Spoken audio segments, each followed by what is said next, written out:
Good morning from Panhandle Outdoors, America's only daily outdoor TV show. Your source for fishing, hunting, and information for folks who enjoy the great outdoors. Now sit back, relax. It's Panhandle Outdoors. Good morning, folks. Welcome to Panhandle Outdoors. I'm Winston Chester, and I'm glad you're here this morning. Got a big show lined up. Hope you enjoyed that video yesterday catching all those redfish. In a little bit, I'm going to show you exactly where we caught those redfish. All right, but let's look at our weather. High today now. It may not hit the 80s. May be around the 79, low in the 60s. They say maybe 63 or 64. So that's looking good. I don't have the water temperature this morning or the river readings. We'll get caught up on that tomorrow and spend some time on them. But things are looking better, and we're just we're right here on September 23rd, and tomorrow's the last day of scallop season, and it wasn't much scalloping done last week or so after the storm and all. But anyway, we'll move on. I do have the tide chart brought to us by Kent Forest Lawn. We're looking at a high tide. We've got a strong tide today. Look on the 23rd. We really strong tides the next 4 or 5 days. So we're looking at a high tide this morning at 120. We've just had the high tide, and the low tide will be this afternoon at 107. So we're going to have some good tides coming up, and the water's going to be clearing up. We've had some north wind and everything, so we're looking good on that. So anyway, the weather as far as fishing is going to be a lot better. We're getting this little cool area coming in, and you know what that means. So we're getting ready for a little fall run soon. If you haven't had your cast net out, you need to go ahead and get your cast net going. And by the way, I do need to do a video and show you how to throw the cast net as per request from one of our viewers. So I'll get that done pretty soon. I promised I'd get it last week, but we had some interruptions last week. Let's take a break and we'll be right back. Okay, welcome back. Don't forget, we didn't get a chance to do the big king mackerel tournament in August because of the pandemic, and it's rescheduled it for October, but they called it, postponed it again and went ahead and canceled it for the year. But they are going to give away, Mr. Hayes from South Georgia always makes that big old smoker. You see it every year. So he's made one again for this year, and it's still going to sell a raffle ticket. So I'm certainly going to get some. You can buy some online. I'll give you the details the next day or two on how you can get some raffle tickets for that big smoker from Sea Quarters Marina as they continue to do the fundraising for leukemia research. I appreciate that, those folks down there. Now, yesterday's video, it's always catching all those fish and all those redfish, and I promised you that I would show you exactly where we caught them. So I brought up Google Earth, and because it's interesting, very interesting what happened. So I'm gonna keep everything in the center of the screen, and I enjoyed fishing. That was a fun trip. Now what we're gonna do, I put right, that's the old airport. Okay, so what we did, okay, I'm gonna try to keep everything center. Okay, Goose Bayou, that goes into the housing development. Look at the top right-hand corner, North Shore. And then what happened, we actually went, okay, keeping everything, we went to the right, as we come to Goose Bayou, we hung to the right, kept the airstrip on our left. Okay, you see that, any of y'all notice that little house right there? That's exactly, right in the center of the screen. That's where we caught those redfish. We stayed in one spot and caught every one of them around those pilings right there. You saw us pulling them out. Now, here's the problem, okay? This airstrip is not there anymore. There's a housing development here. So I don't know we can count on those. In fact, I don't know if that house is not there anymore. I think the hurricane and all torn it up. But anyway, what I was going to tell you, the thing about that was a structure. And they were hanging in there, and Brandon and I, we were going to try there first, and sure enough, we found them there, and you saw the results when we found them. But I wanted to also, before I get to this, what I do want to show, let me go and show this picture while it's on my mind. This particular picture here, I took this picture, okay, it looks like one of those game camera pictures, but that's right next to it. You see what a pretty day it was. I want to tell you the story behind that. That guy, the house, okay, we're fishing right there by the structure, by that little boathouse. And he comes in, he goes up there on the end, away from us, and fishes, and he obviously didn't know what to do, and he won't catch anything, but it wasn't long before, and it really irritated me. It wasn't long before he came around the building and came up there right next to us. Well, you saw how close he was. I did not zoom in. That's how close he was. and I literally bit my bottom lip and bit my tongue. I didn't say anything, but what really bothered me more than anything was that little boy, he had a little boy with him. If you look at the picture again, a little boy with him, and he see the little boy up there, and the boy's throwing an anchor. Now what that man is an Alabama boat, and what that guy did now, he taught that little boy it's fine to go in there and get on top of somebody else and fish right next to them, but it's not the sportsman thing to do. Now if there are a bunch of boats in there, that's different, but when one boat is in there and one hole right there, it's not fine to go fish right next to them in their hole. So, and that little boy learned that now, so he thinks it's okay. It ain't cool. And I wish, I didn't say anything to him, and as I look back on it, I wish I'd have said something, and in a polite way that, but anyway, I don't think here in Panhandle, most of us won't do that kind of stuff. We respect other people's privacy as far as their space. With that being said, let's go to before I get there, anyway, we fish structure. You see what we did, fish structure. We had to get them around the pilings and all, so keep that in mind. That's why dock fishing is so good for redfish. A lot of times we forget about dock fishing for redfish because we get out in that pretty open bay and want to cast in that pretty open water. But there's two places they're going to be, out there in those flats and all, up around those docks, around those pilings. But there's a housing development being built there. In fact, they've already got 50 or 60 houses. Sweet Bay, the Sweet Bay community. If you live in Sweet Bay, you might want to go try it down there. Some of y'all may be watching the show Sweet Bay. But anyway, that's part of progress. But with that being said, we're talking about distancing. And we used to talk about a lot when we go scalloping, keep your distance. I used to say, keep a football field's length away from you. That's out the window. This year, it's out the window. That opening weekend, we've talked about it several times, and I've had people tell me, "Oh, they're scalloping, and a boat came up right next to me." We can't help that now. That's going to be with that many people in that small of an area. Social distancing is not going to be the issue as far as scalloping. And it's, later on, maybe, right now, if you go today or tomorrow, you may be able to keep them distance and all. But anyway, don't run up on people. But anyway, I thought it was ironic that here this guy pulls up on us now. I used to preach it on scalloping at football field distance, but I'm going to have to take that back, I guess, because when there's a crowd out there in opening weekend and for the next 5 weeks, on the weekends, you just can't do it. But anyway, that's why I didn't really get around those people this year. Let's take a break. We'll be right back. Okay, welcome back. A unique, talk about tournaments down like at Sea Quarters and all, we had to call that one off, but another unique tournament coming up. It's going to be over here in the East Point. It's going to be October the 17th from 6 a.m. to 5 p.m., $100 entrance fee. Like I said when I first mentioned it last week, the cool thing about this is that you don't need a boat to enter this tournament. You can catch a black drum off those bridges all over the place, off the sea walls. So anyway, the black drum tournament, and you need to, let's see, the folks we're going to get a hold of right there at Fisherman's Shores Tackle Shop. If you want to call them, get the details, 670-8808, okay, in the East Point, Florida, okay? And that's a cool place down there, too. Now, I also want to mention dove season coming up. I know y'all got everything baited up legally, and be sure and be aware of it and enjoy. It should be a good weekend for dove shooting. And like I say, the scallops going out, so we a lot of things changing. We're going into the fall season now, and late summer wrapping up. The late summer fishing is wrapped up, so we're looking for the fall fishing. Now I've got this is I like to take the camera out and just do a lot of things, and I have some favorite things I've done, and I look back on them. And this was a little 3-minute video. I was out at St. Andrews State Park and just happened to have my camera with me. This was 2 summers ago, I believe. But I ran into a group of college students. They were from Purdue University, and they were actually camping out down there in the campsites and all. It reminded me of some things I would have done and enjoyed doing.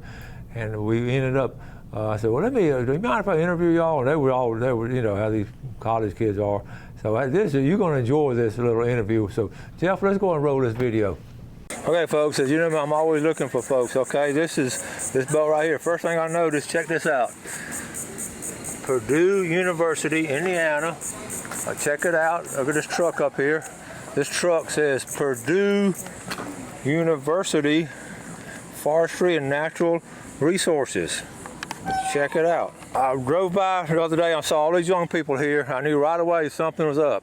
And you see all these smiling faces. It's going to remind you of my outdoor classes, but tell the folks where y'all are from. Indiana, and what particular school? Purdue. Okay, that's not the same in Notre Dame, right? No. That's what I thought, okay? No. All right, now, how long have y'all been here? 10 days. 10 days in this heat? Yes. Now, how long did it take y'all to drive down? 15 hours. What in the world possessed y'all to drive 15 hours to be in 10 days of 90-degree heat? Biology. Biology. Okay, so tell us what y'all are doing down here. A lot of great snorkeling. Snorkeling? What are y'all seeing? I mean, what are some things that's cool? We've seen seahorses, sea urchins, we've seen starfish, stuff you don't see in Indiana. Okay, tell us, are y'all doing any kind of studies, or y'all just sort of this recreational like? We're collecting data from the seine nets and other pike nets and crab pots that we've pulled in, so yeah. So you've learned a little bit? I have. I've learned how to ID fish and all the different kinds that are out there and different depths and where to find them. One question I always ask now, have you seen any sharks? No. We didn't see any sharks this time. No sharks? We're all very disappointed about it. Oh, you're disappointed. Well, okay, next time you come down, give me a call, and I promise you we'll get you some sharks. Okay. Well, individually, some of y'all tell me what your goals in life. What are you going to do with your life? I mean, you're going to be all marine biologist or policeman, or what about you? I want to be a marine biologist studying shark conservation. Oh, cool. Shark conservation? Conservation abroad. Abroad, okay. Boys? I'd like to study aquaculture. Very good. Farmer. I'm an engineering student. That's good. We got to have that too. I'm teaching marine biology. A teacher. Okay. Mr. Personality, what do you got? What are you going to be? I'm undecided right now. Undecided. I've heard that one before. And girls, what do y'all want to do? Wildlife conservation. Wildlife conservation. That is great. And y'all headed back in the morning what time? At 6 a.m. Have you had a good time? Oh, yes. How many of y'all is the first time down here? Oh, cool. This area. Okay. First time I've remembered. What are some of your favorite recreational things y'all do in Indiana? What do y'all do for recreation? Like down here, I do this kind of stuff. Almost. I fish a lot, and I fish? also snorkel in the lakes when I can, but it's not the same as out here. Cool. Ride horses. What is it, horses? Horses. Very good. Very neat. Well, okay, I want to thank y'all for being on the show, and we always do this now. We're going to do this unrehearsed. I usually rehearse this, but y'all are college students, so we don't have to rehearse. Good morning. And boiler up. Okay, welcome back. Now, wasn't that enjoyable, outgoing and gung-ho, and it made me think of a lot of students I've had in the past, and when they get in college, it's like Chase Smith. You know, they get in college, they just really start pursuing something in the outdoors, and that's one of the things that I really enjoyed about the outdoor education, and wish all the schools would teach those kind of things, and because here they are in college getting degrees along those lines. So I thought that was just interesting, and I wish all of them well. Let's take a look at our fish and game time today from Blue Water Outriggers. How about 5:02 to 7:02 right now, and this afternoon 5:31 to 7:31, and things are looking up in the outdoors as far as the weather. So we're glad about these kind of things. And speaking of things to do in outdoors, you know, I've been on the last couple of weeks. We've talked about these saw palmetto berries, and this is coming from the FWC website. Legally, okay, they said don't get picked up for picking berries. Each year in late summer, early fall, officers work hard to stop the illegal harvest of saw palmetto berries. These berries are often targeted on state-managed land. Okay, and listen, this is what people don't realize. They are a valuable food source for a variety of native wildlife, including bears, deer, raccoons, gray fox, turkeys, and birds. So several cases of large amounts of saw palmetto berries ranging from 95 to 750 pounds have been seized that resulted in multiple arrests. That's coming from the FWC website. Now, but you can legally do it. Okay, here's a picture they sent. You can I don't know if this is illegal, but you can legally do it. But anyway, you can get a permit to do it from the FWC, and let's see. Anyway, there was a way to do it. You can check their website. You can legally do it. Okay. Speaking of legally doing things, the Emerald Coast Redfish tournament's coming up October 3rd. Again at Carl Park, beautiful boat ramp over there. And if you want to go see a weigh-in, it'll be really interesting if you want to go see it. But if you want to fish it, I think this is a championship now. This is not just a regular tournament. They've been on a trail now for a little while, and this is for the championship. So they're going to this will decide the championship right here. Okay. Speaking of Chase Smith, Chase actually, y'all remember Chase? He's the one that did he was our Moser quarterback, loved outdoor head, and went into got his master's at University of Florida, chasing the bears and all. He was on the show before. Then he went out to Texas at Baylor, and look at it, he's doing muscle research. But he actually they interviewed him on this biodiversity blog, and anyway, all the mussels, and this is an interview with Chase. This is above my pay scale as far as understanding all these mussels and all, but he is an expert on freshwater mussels. And I read this. One of the things I thought was interesting. They asked him, because the clams and mussels, they serve them in restaurants, and they asked him, did he enjoy them and freshwater now? Okay, and he basically sort of was political and make the statement he didn't like the freshwater mussels all that much, probably because he works with them all the time. But he likes bivalves like oysters. He likes to eat oysters and all. So anyway, congratulations, Chase, and if you ever get back in town, I think they're expecting now. So we're looking forward to having him back in town and get back on the show. A couple of other things I wanted to mention. One of the things, remember I talked about that little video on the sand spurs the other day? I took pictures also. I had a little video on sand spurs. But look, these are the sand spurs. I just wanted to show you how, I've got a couple of pictures of them, okay? This is in my yard down at the beach. They just grow. Okay, here's a close-up. See how long the roots and the stems are? They stretch out like an octopus have legs and all. And I've always been so intrigued with the sand spurs, not when I get them on me, but just looking at it, they'll grow anywhere. Look at that sand they'll grow in. And here's some right here. But each one of those, like I said before, is a seed. Each one of those individual sand spurs is a seed. And now if I let these go, I'd come back next year and I would see laid out little roots coming up from each one of those seeds, because I've done little experiments myself. And that was one more of them. I just got anyway, a lot of sand spurs out there, and you don't want to try to grow them. Okay, what I was doing when I showed you the video, I was looking at it yesterday or last night before I brought it in this morning. It made me think about, I was out there in San Andrew State Park, had the camera with me, and I would do segments called POOR, P-O-O-R. That was Panhandle Outdoors on the Road. And I can't wait to get back to doing that. And the pandemic, Hurricane Michael slowed us down, and then the pandemic hit, so we really can't get around people that much yet.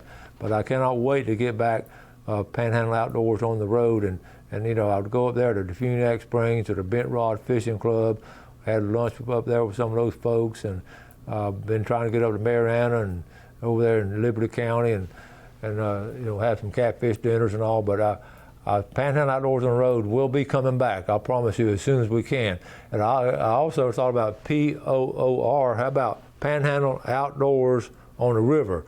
We want to get poor in both cases. We want to get on the road and we want to get back on the river. So we're going to be doing more stuff from Howard Creek as soon as we can. So anyway, also last week I mentioned we talked about deer collisions, and it's been on my mind for some reason, because this is the time of year, and I looked up how to avoid them. We know how to avoid them, but anyway, the three things the experts recommend doing on deer collisions, I wrote them down. In fact, we average about 200 deaths a year in America on deer collisions, or automobile deer collisions, and the time it happens is from 6 to 9 p.m. right there at dusk, from 6 p.m. to 9 p.m. That's when most of the collisions are, and it makes sense because that's when the deer sort of moving after dark and they get out there.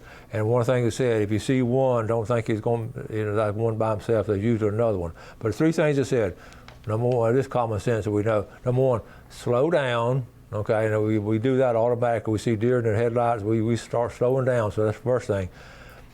Number two, and this is important, start braking if they're real close to you. I mean, you got to start doing something. Brake instead of swerving. That when he's swerving, that's when most of the accidents occur. When you see him, oh my goodness, and you turn out of the way, and that's how those accidents occur. I feel experienced in my driving over the years. I've done things and all have been in emergency situations. I actually taught driver's ed when my first couple, way back when, I wish I still had driver's ed, but I did a lot of, talking to state troopers and safety people, and I've just been ingrained in my head about safety and about swerving and all. And there's been times in my life where I've actually practiced running off the road. Now, I don't do this at home, but I've actually going at 40, 45, I just sort of run off the road a little bit and practice easing back instead of jerking back like that. That incident right there, jerking back, is what cost my brother and his two friends their lives when the driver jerked back and it started flipping. So I've been very acute about knowing that. And so anyway, so that's why they're experts saying here, you want to brake and don't swerve. Now at times you are going to move out a little bit. It's just reaction, human reaction. So that's important right there. So anyway, but don't try that at home, and especially if you're driving something like a Jeep. The old Jeeps and all are top heavy, and then they'll flip over in a heartbeat. So in fact, I don't have those old Jeeps anymore. I've had 4 or maybe 4 in my lifetime, and I loved each one of them. Okay, I got to wrap it up. Got a big show lined up tomorrow. We got to get things back to settle down a little bit, and we're glad to we're doing that. All right, we're going to wrap it up. Thank you all for watching Panhandle Outdoors. Do something good today for your fellow man. Enjoy a great outdoors, and God bless. Thanks for watching America's only daily outdoor TV show, Panhandle Outdoors with Winston Chester, featuring hunting, fishing, and other activities and information to help you enjoy the great outdoors. Join us next time for Panhandle Outdoors.